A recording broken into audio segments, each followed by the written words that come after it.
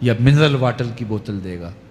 نہیں، قرآن بتاتا ہے اسے مائے حمیم دیا جائے گا، کھولتا ہوا پانی، اور وہ اتنا گرم ہوگا جب پینے کے لیے چہرے کے قریب کرے گا اس سے اٹھتی ہوئی بھاپ کی وجہ سے چہرے کی کھال ادڑ کے اس کے اندر گر پڑے گی، لیکن اس کے باوجود اس کو پینا پڑے گا۔ اللہ فرماتا ہے یہ دنیا ہی سب کچھ نہیں ہے، سمجھ لیا یہی سب کچھ ہے، آخرت کو بھول گئے، صبح اٹھے کام پہ چلے گئے، شام آئے آوارگی میں چلے گئے، صدائیں آتی رہیں حی علی الصلاح حی علی الفلاح، کوئی پرواہ نہیں کی، نہ پیشانیوں نے سجدے کیے، نہ سوچوں میں پاکیزگی آئی، زندگی یوں گزار کے چلے گئے۔ ایسے نہیں، کہا ایک وہ ہوں گے جن کے چہرے شگفتہ گلاب ہوں گے، ایک وہ ہوں گے جن کے چہرے بگڑے ہوئے ہوں گے۔ اللہ اکبر، کلا اذا بلغت التراقی، یہ تو قیامت کا منظر ہے نا، قیامت سے قبل بھی ایک منظر ہے، اللہ اس منظر کو بھی بیان کر رہا ہے، کلا اذا بلغت التراقی، ہاں ہاں جب جان گلے کو پہنچ جائے گی۔ اے انسان تیرے اوپر وہ گھڑی بھی آنے والی ہے، وہ وقت بھی آنے والا ہے جب سانس اس ہنسلی میں اٹک جائے گا، جب سینے سے بھی سانس اوپر چلی گئی، اب ڈاکٹر بھی لا علاج قرار دے رہے ہیں کہ اب علاج نہیں رہا ہے، جان بس اب نکلنا چاہ رہی ہے، اور کہا جائے گا کوئی جھاڑ پھونک والا بلاؤ، اب ڈاکٹروں نے تو جواب دے دیا، اب سانس اٹک گئی گلے میں، چند لمحوں کی مہمان ہے، اب ڈاکٹروں نے کہا اب ہماری جانب سے لا علاج ہو گیا، اب لے جاؤ اس کو گھر یا وینٹیلیٹر پہ ڈال دیتے ہیں اس کو، بس اب ہماری جانب سے کوئی اس کا علاج نہیں ہے۔ اب گھر والے روتے ہیں، کہتے ہیں کوئی جھاڑ پھونک والا لاؤ، کوئی دم والا لاؤ، شاید وہ کوئی دم کرے تو اس کی جان میں جان آ جائے، ڈاکٹروں نے تو لا علاج قرار دے دیا۔ وَظَنَّ عَنَّهُ الْفِرَاقُ، اللہ فرماتا ہے یہ تو جھاڑ پھونک والے کو ڈھونڈ رہے ہیں، لیکن جس کی سانس یہاں اٹکی ہے وہ سمجھ گیا ہے اب موت آ گئی ہے، اس کو یقین ہو گیا ہے کہ اب موت کے لمحے آ گئے ہیں، اب میں بچ نہیں پاؤں گا، اب آنکھیں تاڑے لگی ہوئی ہیں، وَالْتَفَّتِ السَّاقُ بِالسَّاقِ، پنڈلی پہ پنڈلی چڑھ رہی ہے، جب موت آ جاتی ہے تو پھر پنڈلی سے پنڈلی لپٹ جاتی ہے، اس کو پھر جدا کرتے ہیں، اور جدا کر کے دونوں انگوٹھے باندھ دیتے ہیں تاکہ پنڈلی کے اوپر پنڈلی نہ چڑھے۔ اللہ وہ منظر بیان کرتا ہے، صاحب یہ وقت آنے والا ہے جب دونوں انگوٹھے باندھ دیے جائیں گے، جب ناک میں روئی ٹھونس دی جائے گی، جب چٹے لباس میں کفن دیا جائے گا، جب غسال کے سامنے بے بس پڑے ہوں گے، وہ چاہے یہ بازو اٹھائے چاہے یہ بازو اٹھائے، گرم پانی ڈالے یا سرد پانی ڈالے، جب بس پڑے ہوئے ہوں گے جو ہے وہ غسل دینے والوں کے، اور ناک میں روئی ہوگی اور دونوں انگوٹھے آپس میں بندھے ہوں گے، یہ محل، یہ ماڑی، یہ کوٹھیاں، یہ بنگلے جس کو سویر شام لگ کے حلال حرام کی تمیز کیے بغیر بنایا تھا، غوث اعظم رضی اللہ تعالیٰ عنہ بولے مکان بنا رہا ہے، بسیں گے اور حساب تو جا کے دے گا، اور یہ تو ایک رات بھی تجھے اس گھر کے اندر نہیں رکھیں گے کہ چلو ایک رات مہمان رکھ لیں، کہتے ہیں نہیں نہیں مہمانوں نے بھی جانا ہے تو جلدی کرو اس کو سپرد کراؤ، وہ تو تیرا لباس بھی پھاڑ کے اتاریں گے، خود غسل دینے کے لیے تیار بھی نہیں ہے، تجھ سے خوف آنے لگا ہے، جاندی واری ڈرونا بنے ہوتے ہاتھ نہ لاندے ڈر دے، جنہ لئی تو پاپ کمائے اج کتھے نہیں تیرے کر دے، آج تو وہ تیرے ساتھ تجھے غسل دینے کے لیے آمادہ نہیں ہے۔ وَالْتَفَّتِ السَّاقُ بِالسَّاقِ، جب پنڈلی پہ پنڈلی چڑھنے لگ جائے گی، إِلَىٰ رَبِّكَ يَوْمَئِذٍ الْمَسَاقُ، اس دن تیرے رب کی طرف ہی لوٹ کے جانا ہے۔ فَلَا صَدَّقَ وَلَا صَلَّىٰ، اس نے نہ تو سچ مانا اور نہ نماز پڑھی، وَلَٰكِنْ كَذَّبَ وَتَوَلَّىٰ، ہاں جھٹلایا اور منہ پھیر کے چل پڑا۔ ثُمَّ ذَهَبَ إِلَىٰ أَهْلِهِ يَتَمَطَّىٰ، پھر اپنے گھر کو اکڑتا ہوا چلا۔ اولا لک فاولا ثم اولا لک فاولا، تیری خرابی آ پہنچی، ہاں تیری خرابی آ پہنچی۔ ایحسب الانسان ان یترک سدی، انسان دنیا میں یہ گمان کرتا ہے اس کو سدا چھوڑ دیا جائے گا۔ سدا عربی میں ایسے اونٹ کو کہتے ہیں جس کی مہار کسی کے ہاتھ میں نہ ہو، شترے بے مہار، جہاں مرضی جس گھاٹ سے چاہے پانی پیے، جہاں سے مرضی چارہ لے، تو شتر بے مہار کو کہتے ہیں سدا۔ تو یہ انسان بھی گمان کرتا ہے کہ میں بھی سدا ہوں، مجھے کوئی کیوں پوچھے، میرے جذبات پہ کوئی کیوں قدغن لگائے، مجھے کیوں روکے کوئی۔ بالخصوص جوانی کے ایام کے اندر جوان کو بڑا ہوتا ہے کہ کوئی مجھے کیوں، وہ تو ماں باپ کے کہنے میں بھی نہیں آنا چاہتا، وہ کہتا ہے کیوں مجھے روکتے ہیں، میری جوانی ہے، میرے جذبات ہیں، مجھے آزادی سے جینے دو، کیوں میرے راستے میں رکاوٹ بنتے ہو، میں سدا ہوں۔ اللہ فرماتا ہے نہیں، ایک اونٹ تو سدا ہو سکتا ہے، جس کو میں نے اشرف المخلوقات بنایا ہے اس کو تو سدا نہیں چھوڑوں گا، اس کو تو پابند بناؤں گا حکام کا۔ اب وہ کہتا ہے کہ نہیں نہیں، یہ کیسے دوبارہ اٹھائے جائیں گے؟ اب دوبارہ وہی بات پھر آ گئی، الم یک نطفۃ من منی یمنا۔ اللہ فرماتا ہے ایک بوند تھی نا، پانی کا ایک قطرہ تھا جو رحم مادر میں رکھا گیا، ثم کان علقہ، پھر وہ پانی کا قطرہ لوتھڑا بنا، فخلق فسوی، پھر اللہ نے اسے پیدا فرمایا اور پھر ٹھیک ہموار کیا، فجعل منہ الزوجین الذکر والانثی، پھر اس سے وہ جوڑ بنائے، کوئی مرد بنایا کوئی عورت بنائی۔ کہا اب غور کر، اب تیری آنکھیں دیکھتی ہیں، بجلیاں چمکتی ہیں، تیری زبان کا طوطی بولتا ہے، لوگ اشش کرتے ہیں تیری گفتگو پہ، تیری گفتار پہ صدقے جاتے ہیں، تیرے لہجے کے جمال کو دیکھتے ہیں، تیرے سینے کا زور، تیرے پنجوں کی طاقت، تیری دماغ کی تیزیاں اور تیری سوچوں کے اجالے، تیری زوردار ٹانگیں، تیرے کڑیل بازو اور تیری چوڑی چھاتی اور تیرے گلاب کی پتیوں جیسے ہونٹ، اے انسان یہ سب کچھ کہاں تراشا گیا؟ ماں کے رحم میں، اس تاریکی میں جو 3 پردوں میں تھی، تیرا سر تیرے گھٹنوں میں تھا، اور تیرے رب نے وہاں تیرے اندر نسوانیت یا رجولیت کی صلاحیتیں پیدا کی، تیری آنکھوں میں چمک پیدا کی، تیرے کانوں میں نغمے بکھیرے، تیری زبان کے پٹھوں پہ قوت ذائقہ رکھی، تجھے بولنے کی صلاحیت دی، تیرے پنجوں میں زور رکھا۔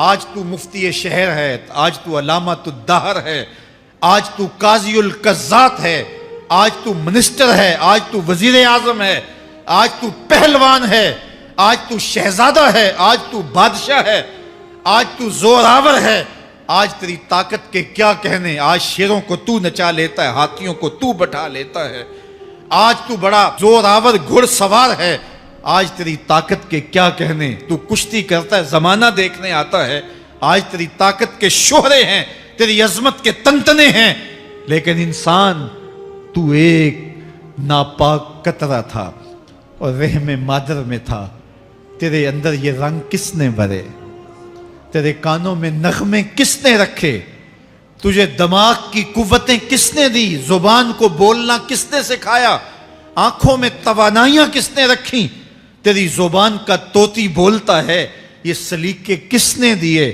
پھر اللہ فرمایا، کتنا زوردار بیان ہے، الیس ذالک بقادر علی ان یحیی الموتى، جو ماں کے پیٹ میں ایک نطفے کو ایک خوبصورت انسان بنا سکتا ہے، ہڈیوں کو جوڑ کے دوبارہ انسان نہیں بنا سکتا؟ کیا وہ دوبارہ تجھے کھڑا نہیں کر سکتا اپنے سامنے پیش ہونے کے لیے، جس کے حکموں کو تو نے توڑا ہے، جس کے فرامین کا تو نے مذاق اڑایا ہے؟ کیا وہ اتنا ہی بے بس ہے کہ اپنے حضور تجھے جو ہے وہ کھڑا ہی نہیں کر سکتا ہے؟ جس رب نے تجھے ماں کے شکم میں شکل دی، حضرت شیخ فرید الدین عطار بولتے ہیں، سانے کستی سلاتی می شود، ایسا کاریگر ہے مٹی سے بادشاہ بنا ڈالتا ہے۔ اس نے مٹی سے دارا و سکندر بنائے، اس نے مٹی سے جو ہے وہ رستم و سہراب بنائے، اس نے مٹی سے کیا کیا بنا دیا، جو مٹی سے بادشاہ بنا سکتا ہے، جو نطفہ رحم مادر سے جو ہے وہ شکل اور صورت اور رنگ اور جمال بنا دیتا ہے۔ تیری صورت نکھرتی ہے، تیرے ہونٹ گلابی ہیں اور تیری نرگسی آنکھیں ہیں، تیرے ریشمی بال ہیں اور تیری خوبصورت رنگت ہے، تو چال چلتا ہے تو لگتا ہے قیامت چل رہی ہے، تیرا قد رانا جو ہے وہ صنوبر کو شرماتا ہے، تیری گفتار کے تنتنے ہیں، جس نے اتنی خوبصورت شکل ماں کے رحم میں بنائی، کیا وہ ہڈیوں کو جوڑ کے دوبارہ انسان نہیں بنا سکتا؟ وہ دوبارہ انسان بنائے گا اور پھر تجھے اپنے حضور کھڑا کرے گا۔ اور ایک حدیث میں آتا ہے اللہ بندے کو اپنے حضور کھڑا کرنے کے بعد اپنے سامنے سے ہٹنے نہیں دے گا جب تک 5 سوال نہیں پوچھ لے گا۔ ان عمرہ ہی فیما افنا ہو، اس کی عمر کے بارے میں پوچھے گا کہاں ضائع کی؟ میں نے تجھے زندگی دی 60 سال 70 سال 40 سال 50 سال، اس زندگی کو کہاں گزار کے آیا ہے؟ ان شباب ہی فیما ابلا ہو، اس کی جوانی کے بارے میں پوچھا جائے گا جوانی کہاں گزار کے آیا ہے؟ مجنوں تو نہیں بنا رہا، خواہشات کا اسیر تو نہیں ہو گیا، دیوانوں کی طرح زندگی تو نہیں گزار کے آ گیا؟ تیری جوانی کسی چوک میں تو نہیں گزری، تیری جوانی آوارگی میں تو نہیں گزری، ساری رات سوشل میڈیا کے اوپر گندگی اور غلاستیں تو نہیں دیکھتا رہا؟ تیری زندگی گزری کہاں ہے؟ تیری جوانی گزری کہاں ہے؟ اگر کوئی جواب نہ ہوا تو پھر کیا جواب دے گا؟ اور وہ کتنا خوش نصیب ہوگا جو کہے گا مالک میری جوانی سجدوں میں گزری، میری جوانی قیام میں گزری، میری جوانی رکوع میں گزری۔ میرے حضور فرماتے ہیں سبعۃ یظلھم اللہ فی ظلہ یوم لا ظل الا ظلہ، 7 اشخاص ایسے ہیں قیامت کے دن جب کوئی سایہ نہیں ہوگا اللہ ان 7 کو اپنے عرش کا سایہ دے گا۔ ان میں سے دوسرا شخص میرے حضور نے بیان فرمایا وشاب نشأ فی عبادت اللہ، وہ جوان جس کی جوانی اللہ کی عبادت میں گزری۔ جوانوں اپنی زندگی کو مالک کی دہلیز پہ لے آؤ، جوانی وہی ہے جو مالک کی چوکھٹ پہ گزرے۔ اپنے دل کا تعلق جوڑو، عشق کرنا ہے تو پھر آمنہ کے لال سے کرو، محبت کا رشتہ ان سے جوڑو، تعلق کا ربط ان سے قائم کرو، جوانی کو دین کی راہ پہ ڈالو۔ اللہ اکبر، سنو میرے حضور کا فرمان، انا حبیب اللہ، میں اللہ کا حبیب ہوں۔ پھر فرمایا الشاب التائب حبیب اللہ، جو جوان جوانی میں توبہ کرے وہ بھی اللہ کا حبیب ہے۔ آؤ اللہ کے حبیب بن جاؤ، اللہ کے حبیب بن جاؤ، اللہ کے حبیب بن جاؤ، اللہ کے محبوب بن جاؤ۔ لیلۃ القدر کی گھڑیاں ہیں، رات کا پچھلا پہر ہے، اللہ کے حضور یہ عہد کر کے اٹھو مالک جو زندگی گزر گئی، آئندہ جوانی کا ایک ایک لمحہ تیرے لیے گزرے گا، جیوں گا تو تیرے لیے، مروں گا تو تیرے لیے۔ میری ایک ایک سانس تیرے نام وقف ہوئی، میری زندگی کی ایک ایک ساتھ تیرے نام وقف ہوئی، میں اپنا سب کچھ تیرے لیے پیش کرتا ہوں۔ میری زندگی کا مالک بھی تو ہے، میری موت و حیات کا خالق اور مالک بھی تو ہے، یہ زندگی تو نے دی، تیری امانت ہے، تیرے حضور ہی پیش کرتا ہوں۔